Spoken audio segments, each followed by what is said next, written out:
So with all that being said, I would love for you to open your Bibles up to Exodus chapter 22. Exodus chapter 22.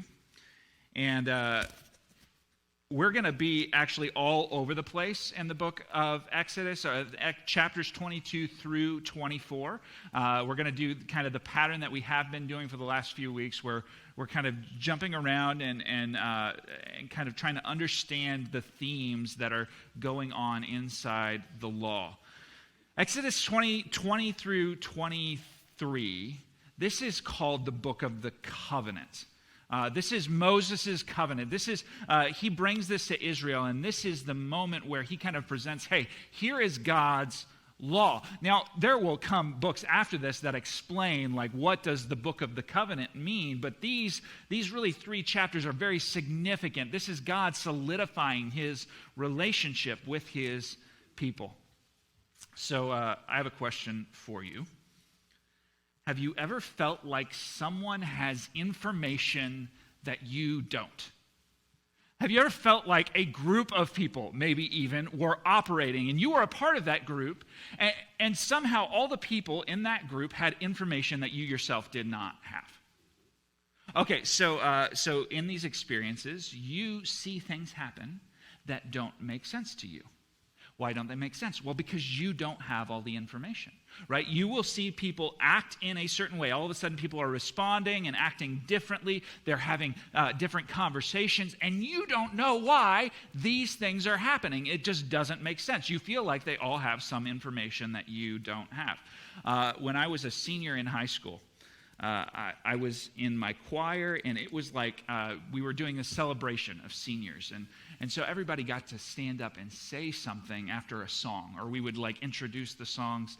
And so I was not really a great public communicator. I had not figured out what it means to talk to a group of people, but I was standing up there and I was kind of introducing my song and saying some words, and I thought, you know what, like, I know it's important for communicators to tell jokes, so I'm going to tell a joke. And so I was standing up there and I was telling a joke, and I started telling this joke, and I can't even remember what the joke was or what the punchline was, but I let it go and nobody did anything. And then I kind of kept talking a little more, and somebody from the crowd said, stop. And stop. So I'm like, okay, well, these people, it's somebody just playing along. So I started laughing along with the person, and they're like, no, really stop. And let me tell you, they all had in the room at the same time, everybody had a piece of information that I did not have, because behind me on the choir risers, somebody had passed out while I was talking and delivering my joke. Yeah, it was crazy. And I'm sitting up here making jokes like a fool. I'm sitting here and talking and trying to get people to laugh and wondering what's going on. Everybody is responding in a way that I just do not understand. Right? They all had a piece of information that I did not have. That was vital to me being able to talk to the room in that moment. Right? So people who do any sort of cross-cultural work, they encounter this as well. Right? You walk into a different culture. You're trying to acclimate to that culture. You discover that to be accepted among these people, there are certain things that you have to do that just do not make sense to you. Right? But you figure out as you kind of work yourself in that you have to do them if you want to be effective in this culture. So if certain actions are expected of us, but they do not make sense to us, then 2 things are likely to happen. Number 1, we are likely going to have a low value for those actions that are expected of us.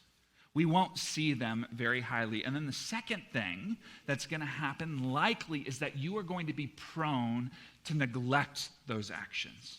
You actually don't understand the reason why it's there. Because, we just naturally opt to live out of what makes sense to us. So I'll ask a different but similar question. Do you ever feel like God has information that you don't? Right? Because God asks a whole lot of us at different points. And sometimes I don't totally understand. Sometimes it doesn't make sense to me.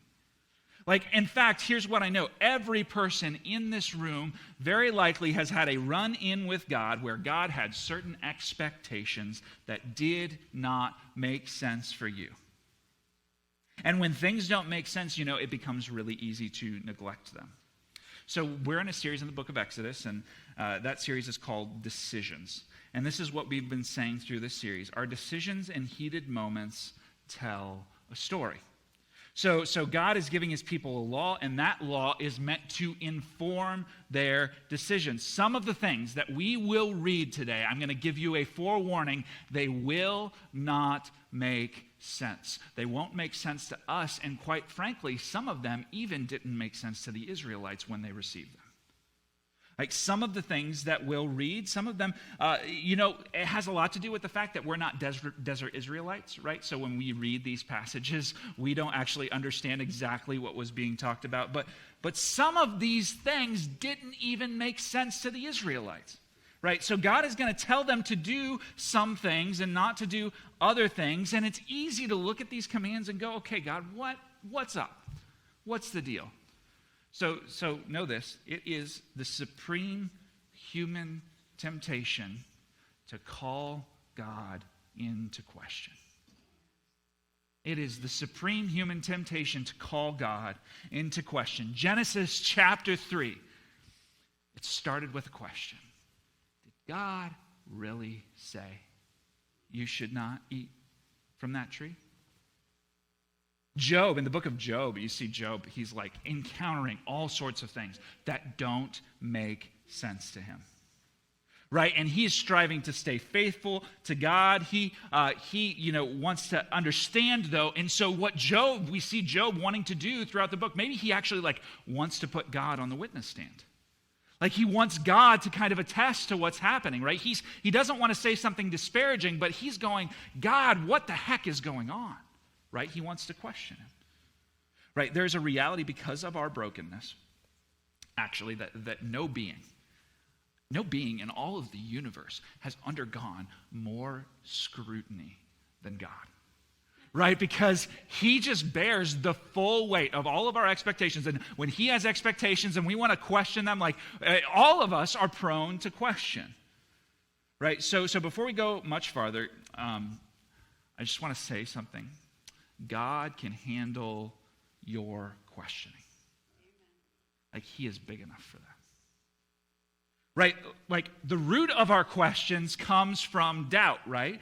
God can handle your doubt. He is big enough for that.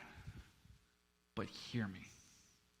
Please don't stop there. Please don't stop there. God's heart is not for you to stay in that place. He wants you to move beyond. God's heart is that you would trust him. That's his heart. It's laced throughout all of Scripture. So when Israel obeys commands that don't make sense, you know what they do? They tell a story about who God is. They tell a story about a God who is trustworthy because these commands don't make sense to them, and yet they're supposed to do them anyway. When we obey commands that don't make sense to us, we might actually look a little weird to the surrounding world, to the people who are around us. And here's the thing. We tell a story about a God who is trustworthy when we do things that don't make sense to the rest of the world. So this morning, this is what we're going to do. We're going to look at some of these commands in the law that just don't seem to make sense. And we're going to explore the questions that these commands bring up. So I have two goals this morning. Number one, I want to help us see how things that seem to not make sense actually do make sense. So I want to do that. But then, just take a note here. We've been talking about how do we talk to our neighbors? How do we engage people who, we're trying to see drawn to Christ? And for what it's worth, some of these questions that we're going to talk about this morning, these are questions that people come up with frequently when they read the Bible and they read the Old Testament. Right? These are constant questions that come up again and again. So if you're engaging people and you're how do I engage them? Pay attention to these questions and how we talk about them. So that's that. I want to help us make sense of these questions. But number two, I want to help us trust God in spite of things not making sense.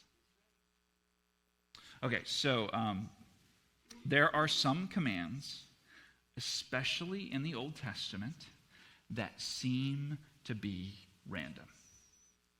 Like, I suspect some of them actually seem to be random to the Israelites as well. And the moral implications, like when we see those commands, there are some commands you read and you go, okay, yeah, that makes sense. The moral implications of that command are really clear. But there are other commands where you just don't get, like, why does God care about this? So Exodus 22:31. You shall be consecrated to me. Therefore, you shall not eat any flesh that is torn by beasts in the field. You shall throw it to the dogs. Like, my first inclination when I read that, now, again, I'm not a desert Israelite, but when I read that, I just go, why not? Like, why is this such a big deal? It seems somewhat specific, right? There's actually, like, these few chapters, there's limited space in this part of the law, right? There's not a ton here. So out of all the things that God could say, he says, don't do this. And so I'm inclined to say, what's the big deal? So that's one example. Another example, Exodus 23:18. You shall not offer the blood of my sacrifice with anything leavened, or let the fat of my feast remain until morning. So for what it's worth, I actually can think up some possible explanations for this that has a lot to do with Passover, right?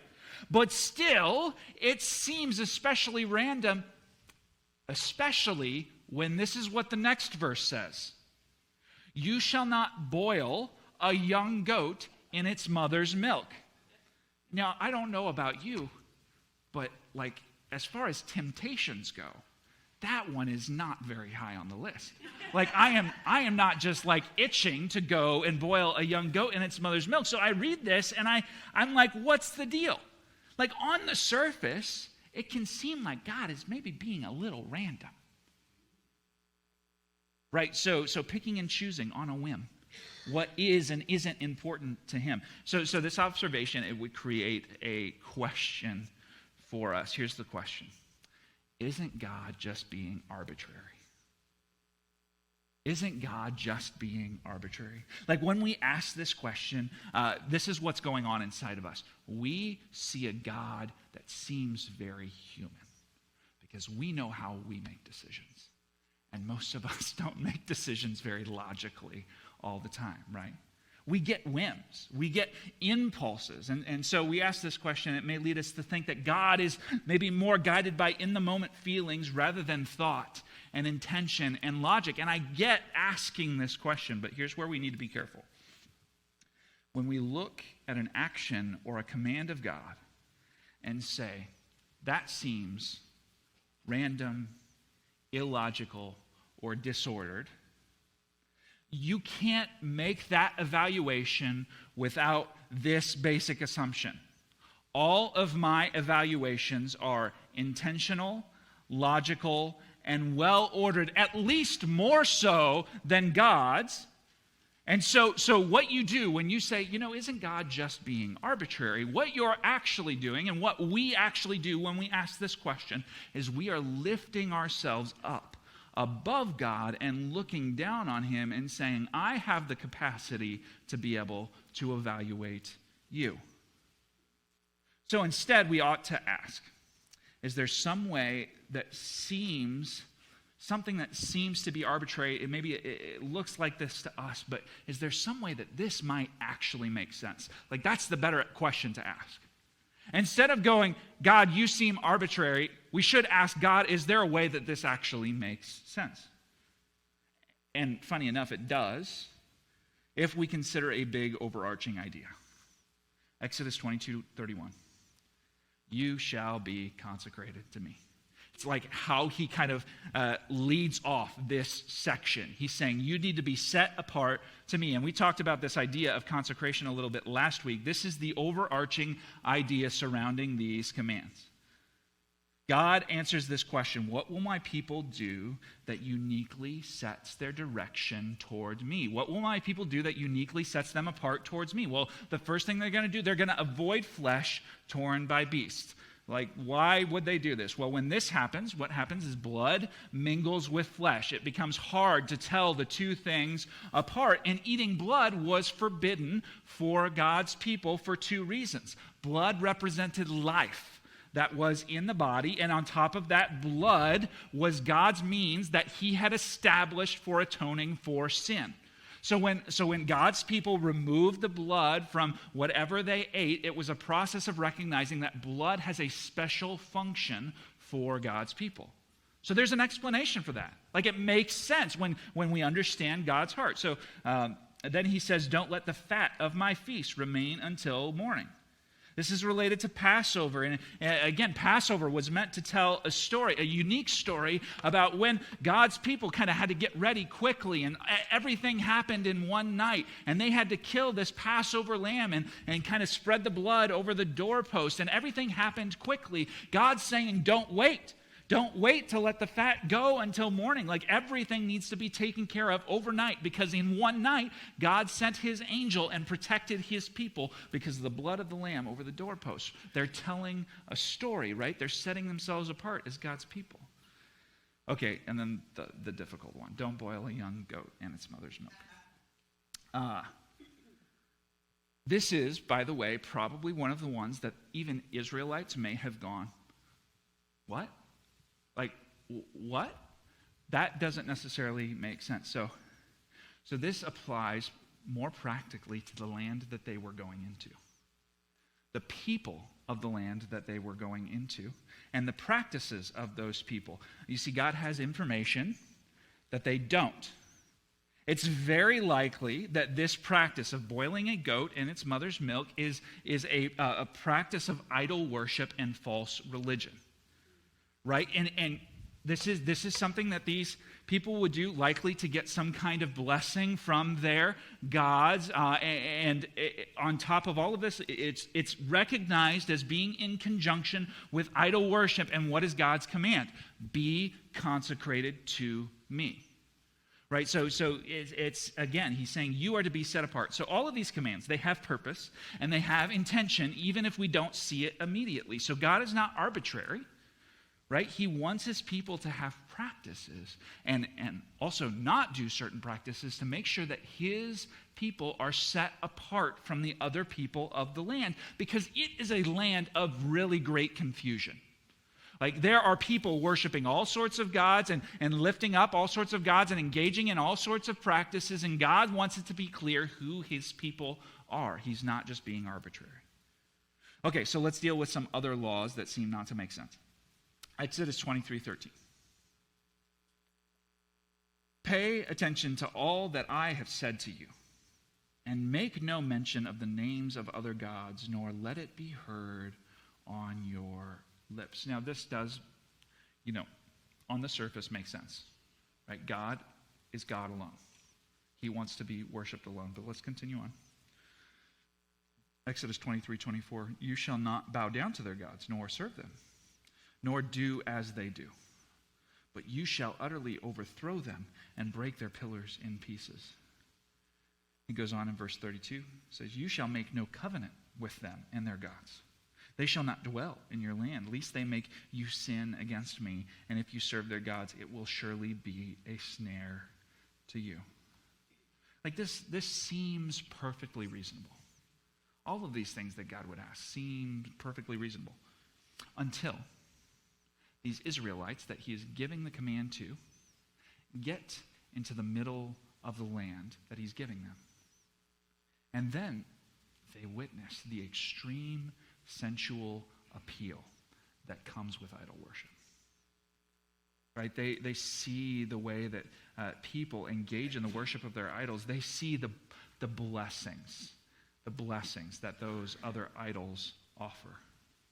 Like, those gods let you determine exactly what blessing is going to look like for you. Those gods have no moral restrictions that they place around their worship. Those gods have all sorts of self-indulgent practices as a part of their worship. And so God knows something that the Israelites don't know in this moment. False worship will be alluring to them.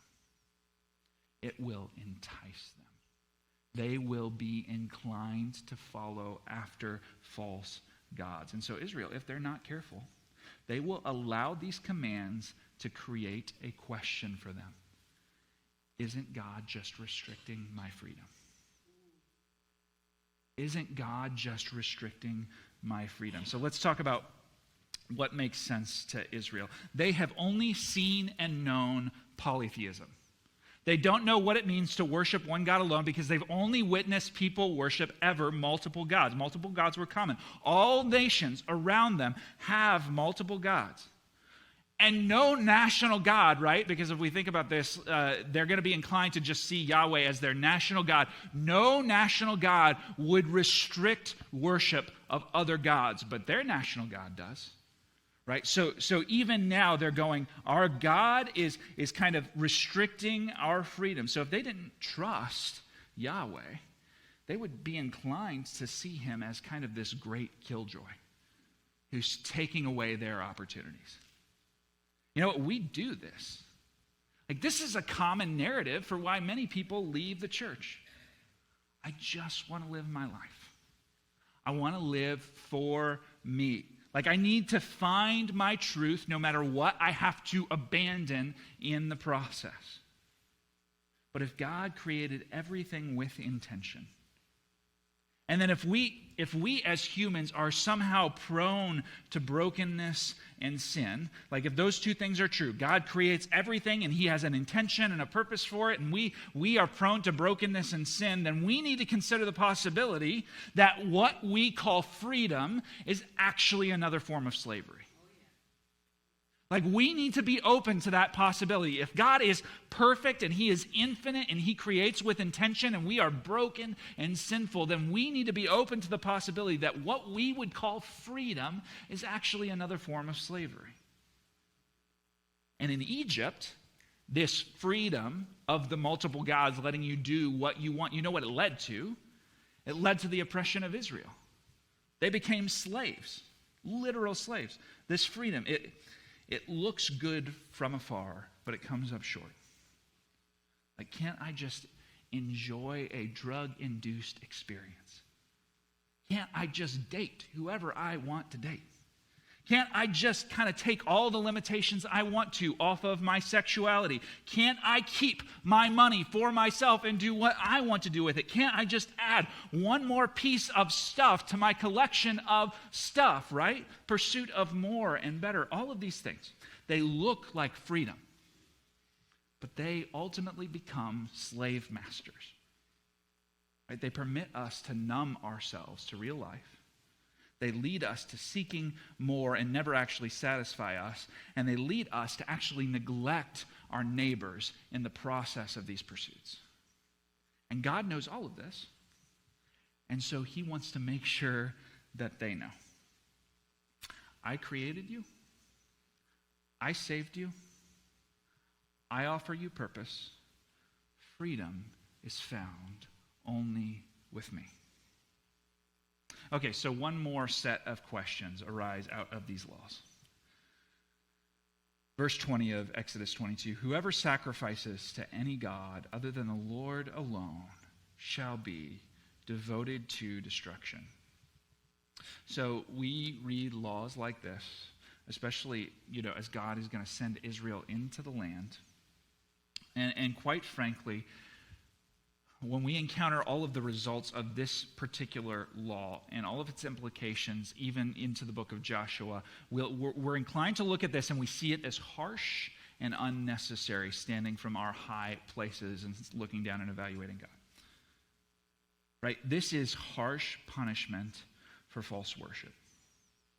And it is also the very command that they were to take with them. As they walked into the land, they were supposed to devote all of the property and all of the people and the places that they took in their conquest. They were supposed to devote those things to destruction. That's God's command. Exodus 23, 20 through 21 reveals more to us. It says this. It says, behold, I send an angel before you to guard you on the way and to bring you to the place that I have prepared. Pay careful attention to him and obey his voice. So here God is telling them that the conquest of the land, and the conquest of this land, I'm going to send my angel, my commander. And for what it's worth, this commander is actually like pre-incarnate Jesus. Before he was born on earth, he's going to go and lead them into battle. He's going to go in front of Israel and do this. So God himself, God there before them, is going to lead them into battle. So verse 23, when my angel goes before you and brings you into the land of the Amorites and the Hittites and the Perizzites and the Canaanites and the Hivites and the Jebusites, and I blot them out. Right? Like, isn't God kind of harsh toward these people? Isn't he a little unkind? Doesn't actually, like, if we stand from just all the perspectives that we have in our culture, doesn't this kind of look like what we think hatred looks like? Right? So we're inclined to, again, ask a question. Is the God of the Bible really a good God? And I get the question. But this is apparently one of those places where God has more information than we do. Right? Apparently, there is something so incredibly vile about the people of this land. Like, it is, in fact, gut-wrenching. I hesitate to even talk about the practices of the people of this land up here, because when you actually consider what they're doing, it drives you crazy. Right? They take infants and place them on burning altars to sacrifice to their gods. Like, sexual abuse and sex trafficking are a regular part of their worship. There is no protection of neighbor for them. There is only abuse and self-interest among these people. Right? These things and more grew to a point where God was going to judge and end these people and then give their land to Israel. And we are prone to stand in judgment of God. But God knows what we do not know. Right? And apparently there are times when the most good thing for God to do is to actually put an end to the evil that human beings are doing in a particular place. Okay, so I've answered some questions. Right? I maybe have helped us to see perhaps how some of these questions might make sense. And then you may still have other questions after those questions, right? Because as you read the Old Testament law, like, it keeps coming up, right? Things continue to not make sense. So instead of me trying to anticipate and answer all of those questions, we might be here for a long time if I did that. I want to ask you a question. How many questions does God need to answer before you trust him? How many questions does God need to answer? Like, what is the limit? Where is the line at? You know what? There came a point for me in my journey of faith where I realized the questions do not stop.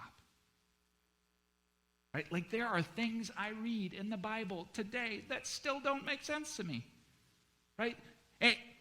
And like, whether it's me being formed by my culture and my heart language, and I just read them and I'm going, okay, that is just completely foreign to me. Whether it's something I just literally can't wrap my mind around, there are things that I come across every once in a while where I just don't get it, right? There are judgments and perspectives that I am inclined to hold and stand in evaluation of God, right? But I have limited understanding, and God's ways are infinite. And so I'm in the midst of this journey in my faith where I'm questioning God, and I actually allowed my questions and I allowed my doubts to permit my rebellion against God. Right? And I had to finally, like, God brought me to a point where I had to finally decide, is he trustworthy? Is God trustworthy? Pastor Don says it like this. He's shared this story with us a few times. He says, I had to decide. You are God, and I am not. So whenever we disagree, you win. Right? God has asked and will continue to ask things of us that may not immediately make sense. Right? And he's gracious to help us make sense of those sometimes, but sometimes he just wants to know if we trust him. All right, so church, I want to end by letting you know this.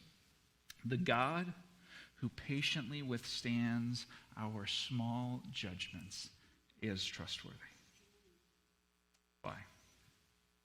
Because even with our questions, and even with our pride, and even with our judgments, he still makes space for us. Right? Like after Moses gives this law, he calls the elders of Israel up to the mountain, and they build an altar. They prepare a sacrifice, and they kill a bull, and they're going to extend it as an offering. They're going to sprinkle the blood on the altar. And as they do this, I think for some, at the very least, it's got to be in Moses' head, they're going to start to realize something. This law shows us to be broken. Right, his principles, God, his principles and his ideals. We are being led by a holy God, and his commands, they all expose us at the level of our hearts, which means every moment that he chooses to be with us is an act of mercy. Every moment that he fights for us is an act of grace. It is undeserved. We're reminded again and again that it requires payment of blood. It requires sacrifice. Right, but he saved us from Egypt, and he has actually built a way for relationship to be possible. As they're going through this, I wonder if they're realizing just how much God has done to make space for them. So I'd hope that the Israelites would look at God's mercy in this moment and say, he is trustworthy. Exodus 24, 6-8 tells us the story. Moses took half of the blood and put it in basins, and half of the blood he threw against the altar.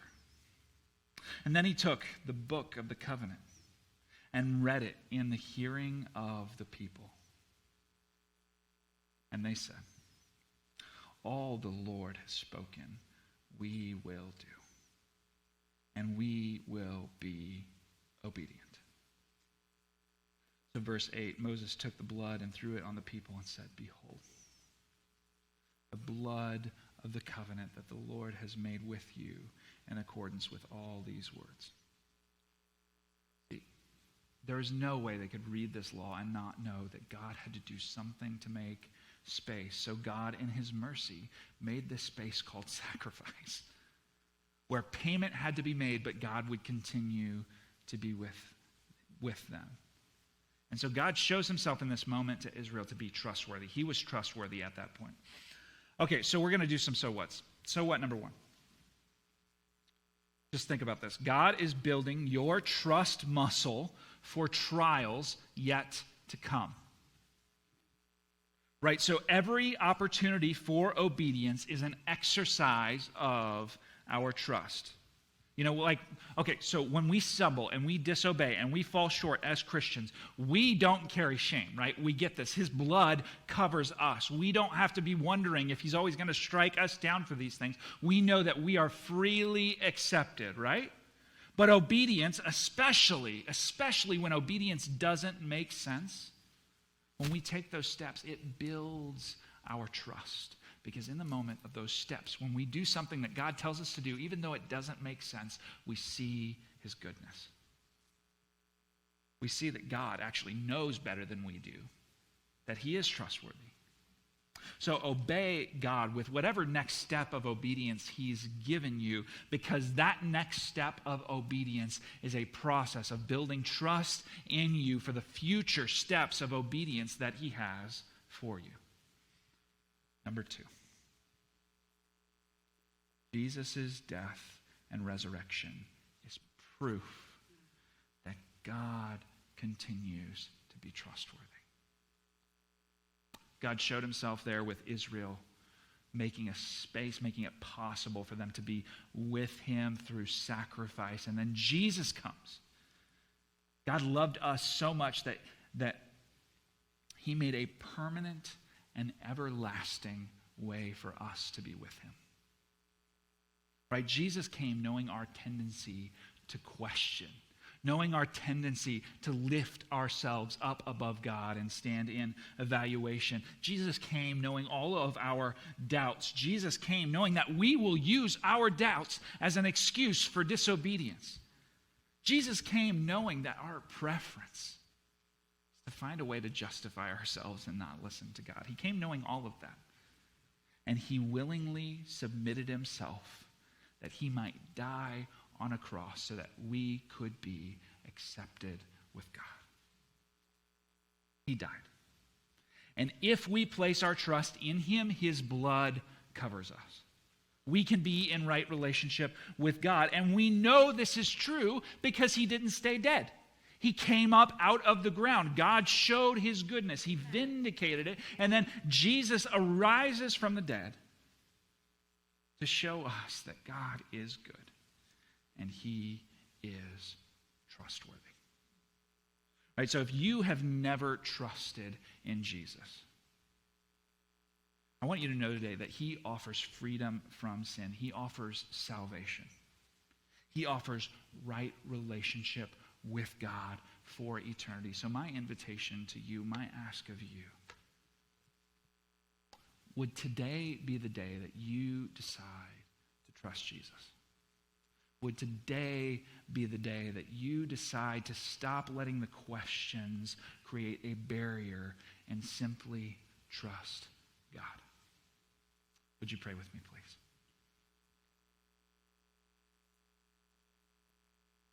Father, I ask that you would help all of us in those places, those next steps of obedience where we are finding it hard to trust, that you would help us to step beyond our questions and to follow you, to trust you, to obey you. But I thank you for the gift that you have given us, that you have actually made space for us to be with you. That you've made it possible for us to be in right relationship with you, that this law again and again would show us to come up short, would expose our heart to ask questions that are not right of us to ask. And yet, again and again, you would remind us that your blood, your grace is sufficient. So Lord, help us to be grateful and thankful. Stir up the affections of our heart towards Jesus. Lord, and anybody who is resisting because of their questions, would you help them to break down the walls of their questions and see you as you are, trustworthy? We pray all of this in Jesus' name. Amen.